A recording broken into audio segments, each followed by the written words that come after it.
Now, Steam Game Fest was a little over a month ago, and I'm sure there's a lot of people who found exciting games and demos to wishlist and play and look forward to in the near future. But me personally, I'm here to tell you about the top 10. Yes, it's a top 10 list that piqued my interest. Now, I didn't play all the demos because, there's so many out there, but I did randomly scroll for an hour and installed a ton that caught my eye. And I'm here to tell you about my experience with them and how I enjoyed them. And it's going to be a ranking, but not really a ranking because I want you to check out every single game. And I'm not trying to critique them or, bash them in any way because these are all demos. They're all games that haven't come out yet, except for our first entry, which did come out recently. But yeah, like I said, it's kind of a ranking, but not really a ranking at the same time. I'm going to order them in like the ones I enjoyed most personally to the ones I enjoyed the least personally. But still, if it made the list, that means I enjoyed the game. So it's still good. Like I said, I had to sift through a lot. I was combing through a bunch of stuff because I scrolled through that page for an hour. And then I found what I liked and I found what I didn't like. And what I didn't like did not make it to the video. So that's why I think you should try out every single game here because it's my opinion after all. And you're entitled to your own too. Maybe you see something that I put lower and you're like, hey, this actually looks good. You can go ahead and play it, I welcome that actually. So with all that being out of the way, let's go ahead and get this video started. Now, picture this. Have you ever wanted to play a game where you get asked existential life questions? Have you ever wanted your inner personality and your very way of living to dictate your persona in a video game? I didn't either, and well, Everhood 2 kind of does that. Not really. It just opens up in a very interesting way, and I was like, whoa. It kind of reminds me of like the Pokemon Mystery Dungeon question, except, I was caught off guard when they were asking some pretty deep shit, man. But yeah, Everhood 2 does that, and that's not the whole gist of the game. And those who have played Everhood, the first one, are probably already expecting greatness from this. This game is already out, by the way, so you could play the demo and buy it immediately after if you want. But anyways, I've never heard of this series until it caught my eye during the Steam Game Fest. I was like, what the hell is this? Downloaded it, jumped right in, and I was pretty blown away by what I saw. Now, again, preface.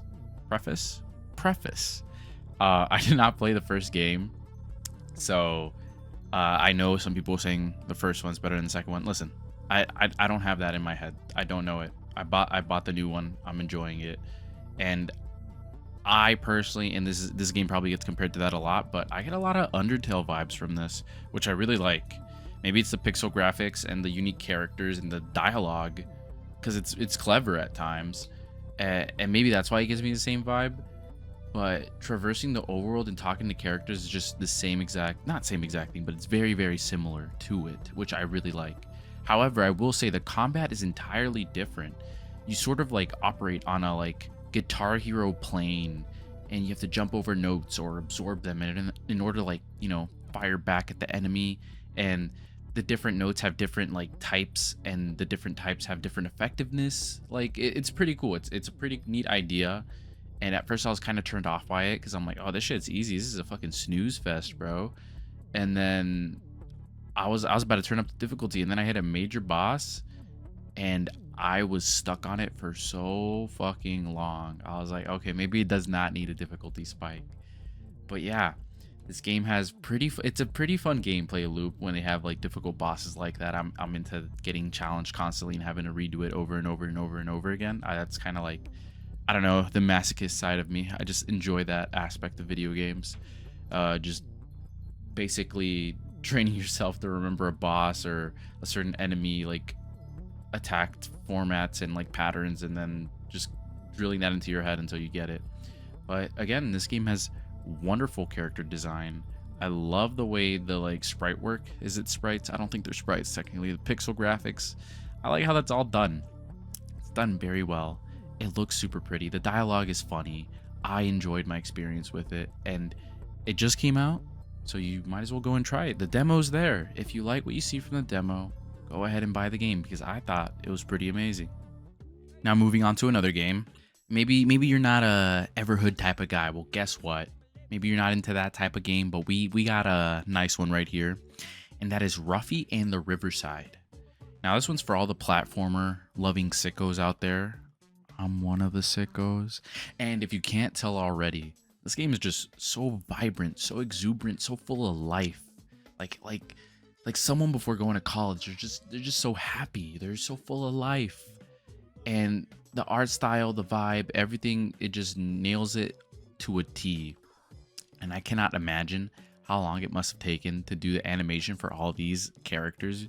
But without all that, we wouldn't have gotten something that's so full of life and wonder, like I mentioned earlier. Ruffy in the Riverside is just one of those games where you can't help but have a stupid, like, big smile on your face while you're playing it.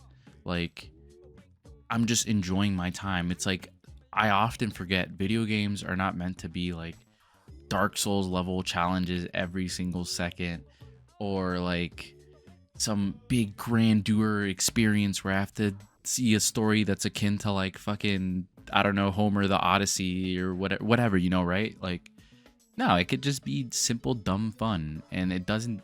I'm not saying that to downplay it or to even talk badly on Ruffy. I think it's amazing, and having that simplicity is just something I forget to cherish at times. And like I said, it's not hard at all. The puzzles are relatively easy, but when you play most platforming games, I'm pretty sure I speak for most people who are fans of the genre, we don't necessarily play them for the difficulty. Sure, there are many that provide that, like Crash or Super Meat Boy. You can get that level of challenge there. But Ruffy in the Riverside is not one of those games. This is more akin to a Spyro type game where you just take in the world, the level design, the sound design, and just take it in. and you happily play and enjoy every single minute of it. And that's what this game has to offer. The levels operate in the same way as Mario 64, where you collect stars and you open up more levels upon collecting more stars, and even has a hub world, and that hub world has hidden stars and hidden areas and a bunch of stuff to do. So think of a collectathon type of game. That's what this is. Gameplay wise though, Ruffy has a nice set of moves. He has like a hover move similar to like Link's parachute in Breath of the Wild for some reason. I like it though. It's nice. And he has, your basic things, your jumps, some climbing. He's got all that stuff, right?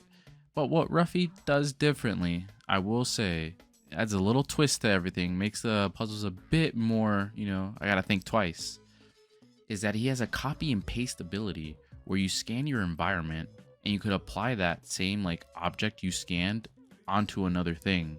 So like the prime example is like when this game opens up, it shows you immediately like, hey, you can use this, and you copy a set of vines onto a waterfall and you can climb up that waterfall now because it's all vines. Or there's other things where there's a lake and you can copy an ice block or lava and you could freeze a lake or completely make the lake like on fire because of all the lava. So it's a neat little mechanic that makes the gameplay a little more satisfying while also giving you like a little to think about, and it goes along with the whole storybook aesthetic. Everyone's a drawing and you can copy and paste different drawings and substitute it in. I don't know. I thought it was pretty cool. And the demo is pretty short, but it still gives you a rough idea of what the game's going to be like the full release. And as I mentioned before, if you're a fan of platformers or simply want to have a chill time, Ruffy and the Riverside is a demo you should definitely check out. Since we got the relaxing game out of the way, let's talk about something where you have to focus and lock in a bit more. And this is Aethermancer. Now, this game is basically a mashup of Pokemon and Slay the Spire, except not really. But that's what most people are going to compare it to. But it's a roguelike game where you catch monsters and make them fight against each other. Listen.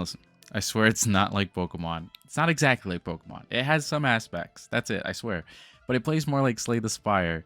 And with the roguelike formula, it makes it infinitely replayable. See, you gather these monsters strategically because you can have up to 3 on the field. And only 3. You can't. There's no boxers, and you can't keep them in the background. You can only have 3 at a time, and those same monsters level up. So you want to be invested in these monsters. You don't want them to die and then start from scratch and get another one. So you get these and you synergize them to get the most effective ones for your run. And you can be forced to summon other monsters during your run. Like I said, if you lose one, you have to summon one. But the adaptiveness that comes from that is something that comes with the genre. So sometimes you'll be left scrounging around, just waiting to survive to the next checkpoint. Other times you'll be like a god, destroying everyone. But let's go on to the combat because that's the meat of the game. Now, each turn, your monsters generate their own Aether Orb, which is basically, what's used for combat. Like, think of it as like the energy per se.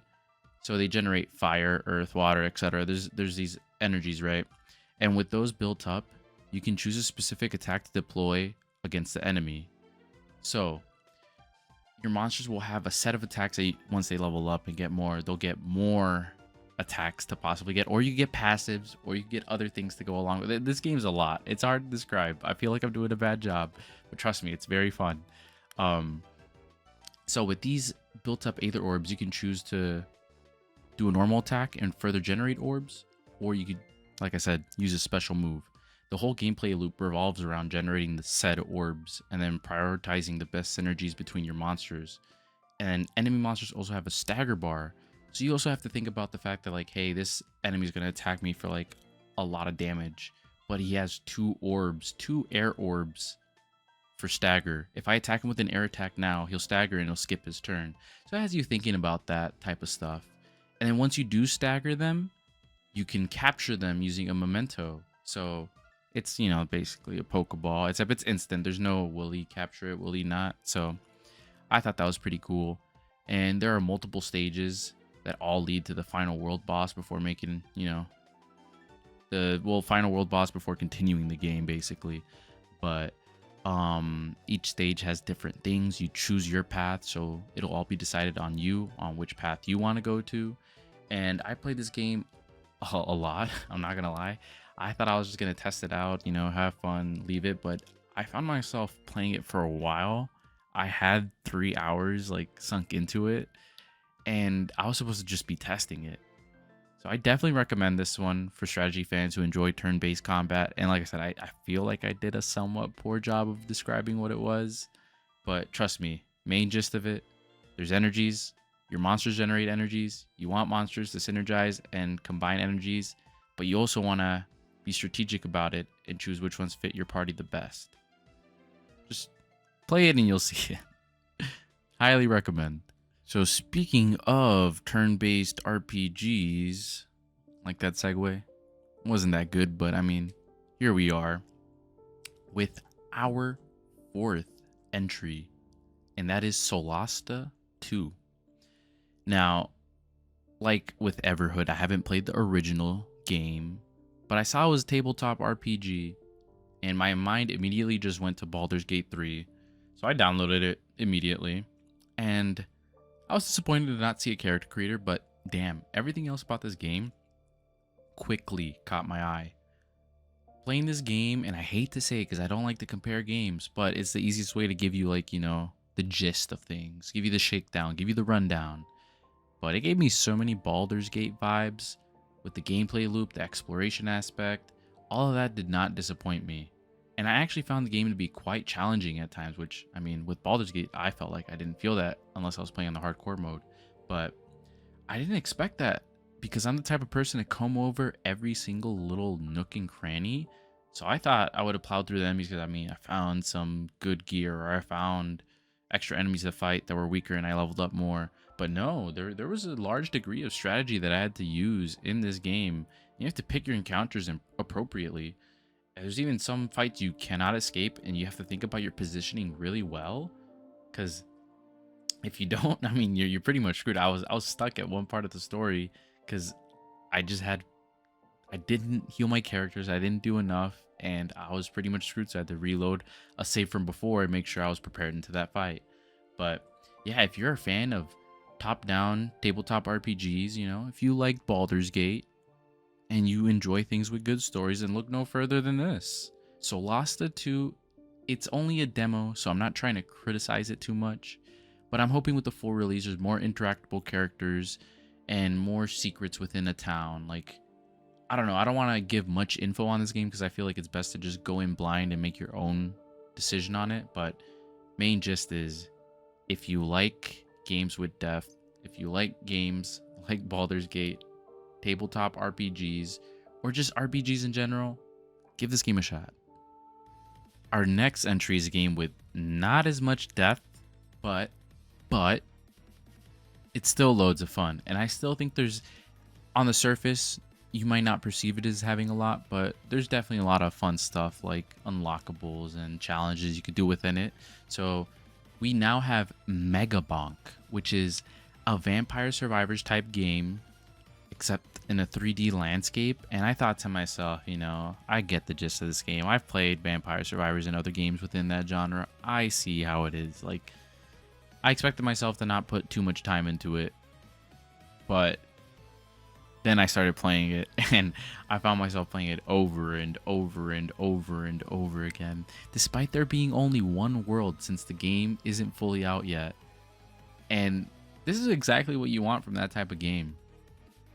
If you can have like good challenges and enough fun in your game that I'll be happy to play for hours on just one map, and you're like teasing me with the fact that there's more characters to come and more unlockables and all that, I think you're doing a really good job at developing the game. There's secrets even in the demo, so I thought that was pretty cool. And like I said, you can unlock stuff, have challenges even within the demo, so you play it over and over and over again to see what you can unlock. And I'm only showing gameplay of the first character, but the other ones are pretty fun as well. My favorite is the skeleton with the skateboard, who gets faster the longer he goes without getting hit. So you could see in this type of game where a bunch of enemies just spawn in, you want that speed. But once you get hit, it's basically, it's wraps. It's done. But yeah, you could play it for as long as you want, because once you get past the timer in the game and the final horde comes in, a bunch of enemies are spawning. It gets really hectic and it's really, really fun. Like, it's mindless. It occupies your time.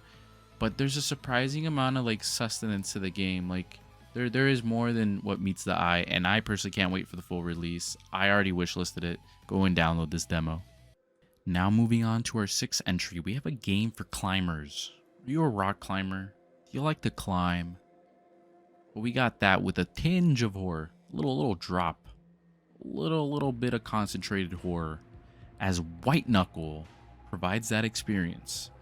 And as the name suggests, you have your little white knuckles there, and you climb with them. And a cool way they show fatigue in this game is shown through your hands. The longer you hold on to something, or the more you get tired, the more red your hands get.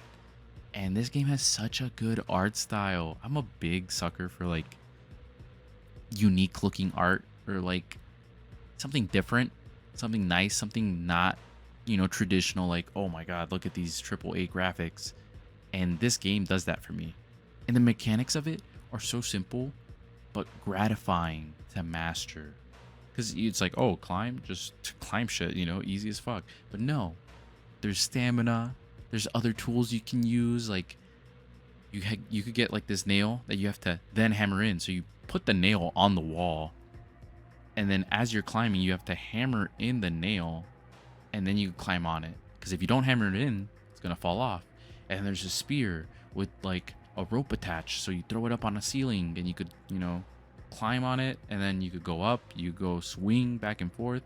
And there's just like these poles you could throw in, and they just stay there, and then you could climb on those poles. There's a bunch of stuff, and I'm sure there's gonna be more in the full release, which is having all that to juggle while you're climbing, while you're worrying about your stamina, and you're just like, oh my god, like you're just tensed up because you have to worry about your left hand. You've been holding onto that for so long. You have to hurry up and throw that spear with the right, or you better hurry up and use an item to relieve your stamina. Like, there's a bunch of stuff you have to worry about.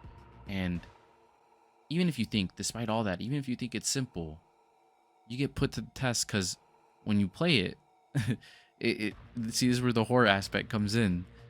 There's sludge underneath you that is constantly rising, and there's these sounds, these pitches, these bodies, the ambiance. Everything is just a little spooky, just a little bit. And if you're like me, and you're the definition of anti-clutch, I can tell you right now that that shit's gonna be horrifying for you. I was horrified. It was fun, but horrifying because having that pressure to perform is a lot, and I was getting stressed, man. I was playing like the game, and I was just scared. I'm like, oh my god, I gotta climb this. The fucking sludge is gonna get me. I was getting spooked. I was getting stressed. I was losing hair. I was losing hair, and having that worry was somehow fun. I don't know. I say all that like stuff in a positive way because when you do ultimately prevail, you barely escape by like the skin of your teeth. Teeth? Teeth don't have skin? What is that saying? I don't know. But basically, when you basically get out, you feel good. You feel relieved before realizing, oh shit, I have to climb again. And you're back to shitting yourself. You're back to being worried. And when I failed for like the 10th time, I think that's when it finally hit me like, okay, I'm done being stressed. This was fun, but stressful. I think I need something more relaxing. And let me tell you right now, nothing could be more relaxing than our next game because we have a Hotel Architect. And I mean, the only stressful part is when you go in the red and you owe money to the bank and you're worried about how you're going to make it all back. But aside from that, the game is stress-free. It's a hotel management game, much like every other game in this genre. But yeah, you have your tasks and duties to accomplish at your hotel. Ensure everything's up to snuff. Most of the time, though, you're going to be laid back. I was laid back, relaxed, thinking of all the creative things I could do with my hotel. Like adding a whole nother floor, decorating the shit out of a room, and upcharging for that same said room. Adding in machines, hiring new employees, doing everything under the sun, you know, like anything you could think of. You could have just made a whole room dedicated to toilets if you want. That's up to you. Well, that's called a bathroom. That's a real thing. Never mind that. But the art style, it's pretty cutesy too. I mean, look at it. It looks adorable. Reminds me of Bob's Burgers. I don't know why. Maybe it's because they're like, I don't know. I don't know why. It just does. But I enjoyed seeing my little characters run about, attend to the guests, clean up spills. And you know what? You can even get strategic about it too if you want. You can view the guests, see their specific needs and wants, see what type of guests around the area and that visit the hotel. So you could do a lot more with this game. You could view it and get super analytical. Me personally though, that was my breather. This game was my breather after the stressful time that was White Knuckle. Hotel Architect was a breath of fresh air that I needed just to be able to like relax and take that breather. But I've relaxed too much. Too much of a breather with this one. Too soothing, too relaxing. Let's move on to our 8th entry, which is called He Is Coming. What a way to get people on their toes. He is coming. Like, goddamn, that's a bit of a scary name. Who's coming? He is. Who's he? Not me. But this is another roguelite RPG game where you move your character around a map in a sort of NES art style, and you have a bunch of gear to pick up and, you know, monsters to fight every 3 days. A minion from the demon army come in, so you have to gear up. You have to constantly get stronger, because if you don't, you'll be stressing about the fact that there's a fight around the corner and you're underpowered, and you also have to manage your health bar before the fight. But if you manage your health bar and go to the campsite to rest, who knows, maybe you're missing an item or you don't have the appropriate amount of stuff to fight him. It's a lot of management before the fight. And you also have to engage in combat with overworld enemies. So let's say you're preparing for the fight, it gets to nighttime, you fight a bear, you get low health, turns out the boss was the next day. Boom, you're scared. You're about to die. It's a lot to go through. So you go through random in-game events marked by different encounters as you progress through them, and you try to get your best things. Like, you can add different things to your weapons, like an extra hit, armor, speed.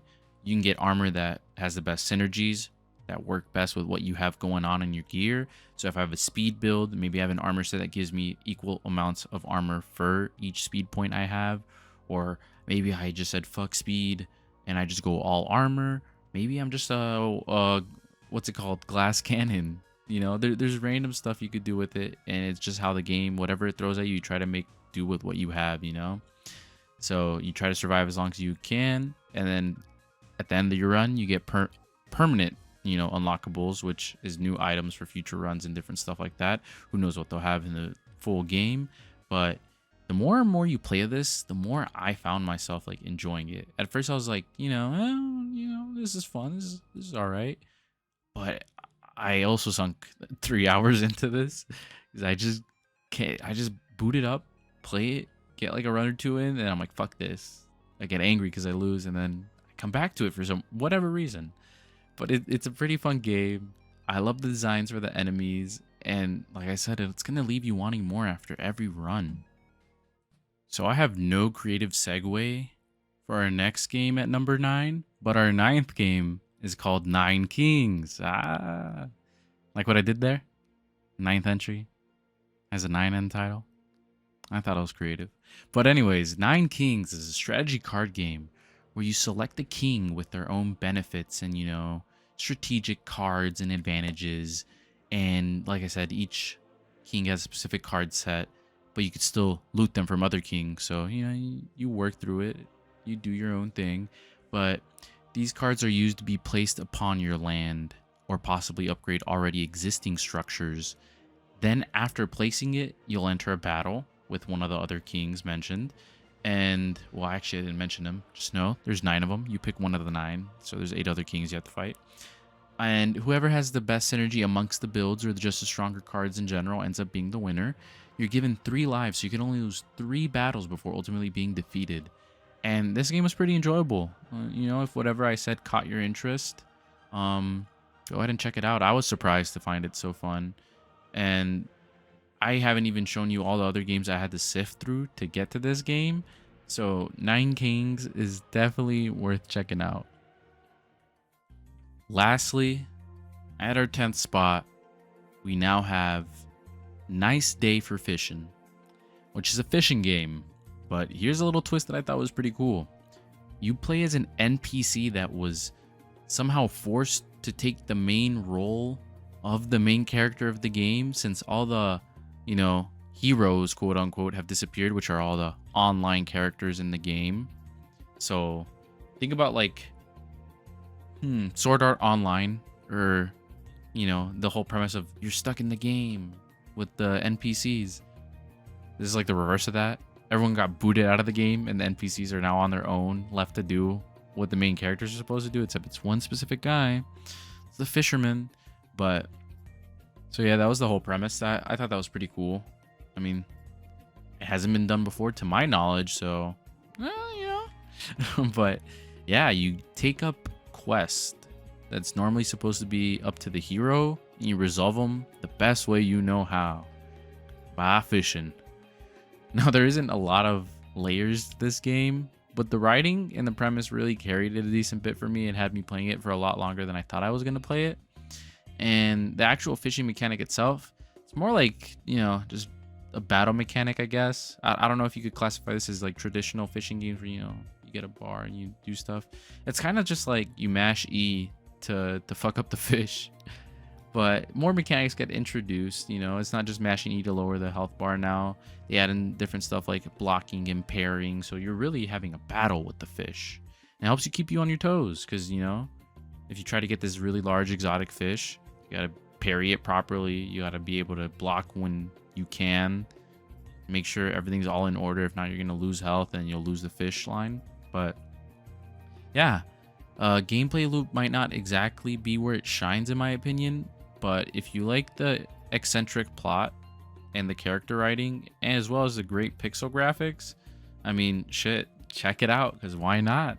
It's a nice day for fishing. So now that wraps up our 10 games that I enjoyed most from Steam Fest. Remember, these games all have free demos, so you're more than welcome to check them all out, as I feel like I mention every second. But I chose games that for the most part can run on almost any type of computer, except for maybe Ruffy and definitely Solasta. But you should still try them out. It's a demo. What do you have to lose other than maybe time? But then again, if you saw this whole video, you'll probably know what you like or dislike. So chances are you're just in for a load of fun, and hopefully you found something you've never heard of before. And I tried my best to not cover really well-known games, which I kind of failed at because I know Moist Critical checked out Everhood 2, and apparently that game is super popular. But whatever, you know, it's there. Maybe you didn't know. I didn't know. But I know I for sure missed even more niche games. And if you all have any, or even some mainstream ones that maybe I didn't know about, let me know in the comments down below. I hope you guys enjoyed this. I'm looking forward to see what you guys have in the comments and what else I can possibly play. But yeah, everyone have a good one.